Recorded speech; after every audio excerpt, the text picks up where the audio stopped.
Happy Sunday, everyone! And this is day 93 of daily uploads from Too Long Didn't Scroll, the show for you if you are tired of scrolling through your newsfeed almost endlessly every day. You can use this show to get your daily news fix in a quick and listenable format that will only take around 5 minutes of your time. This day's episode details notable events for April the 22nd, 2023. Happy listening, everyone.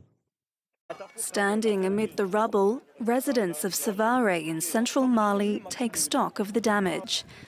We start off the events of this day in the country of Mali, where major conflict has raged on since 2012, when separatist insurgents in the northern regions banded together under the banner of the National Movement for the Liberation of Azawad, seeking to make the region they called Azawad an independent haven for the Tuareg people, which they saw as a marginalized group within the country.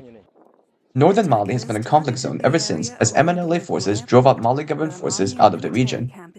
Mali itself also became the subject of a coup d'etat in 2012 after its president was ousted from power due to his handling of the crisis, sending the country into chaos ever since. Jihadist militant and terrorist organizations like Al-Qaeda, through the Ansar Dine Group, also aligned themselves with the MNLA, though they broke off ties with each other by 2012, though the jihadists still remain at large in the country ever since. The current war as it stands today pits Mali's government, aligned with countries like Germany and UN peacekeepers, against the MNLA and jihadist insurgents. The war has caused thousands of deaths and displaced over 300,000 civilians. As of this recording, further acts of violence have occurred in the form of a triple suicide bomb attack in the town of Sevare, likely linked to the Islamist insurgents groups. The bomb attack killed at least 9 civilians and injured over 60 people, as well as destroying around 20 buildings in the town center.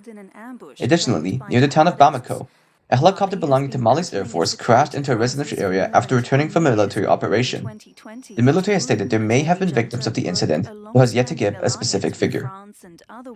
Well, North Korea claims that it's ready to launch its first ever spy satellite. Now, this would strengthen its ability to conduct preemptive strikes and monitor the US and South Korea's activities.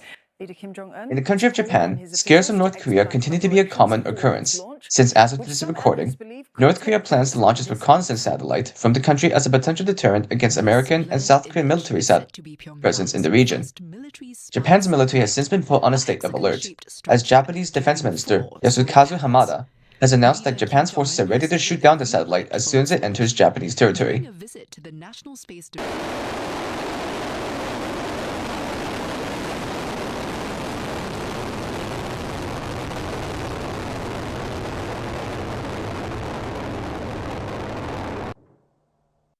Considering the relations between the countries of Russia and Germany, they appear to have deteriorated once again as the two countries exchange a bit of a diplomatic spat.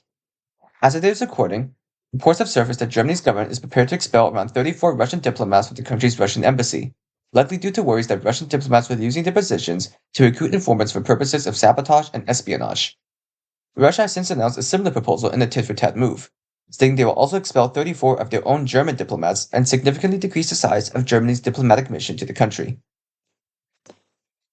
In other news, the countries of France and Saudi Arabia have announced they will be evacuating their citizens from Sudan in the wake of the recent nationwide clashes, and a fire at a restaurant in Madrid, Spain has killed 2 and injured 12 others.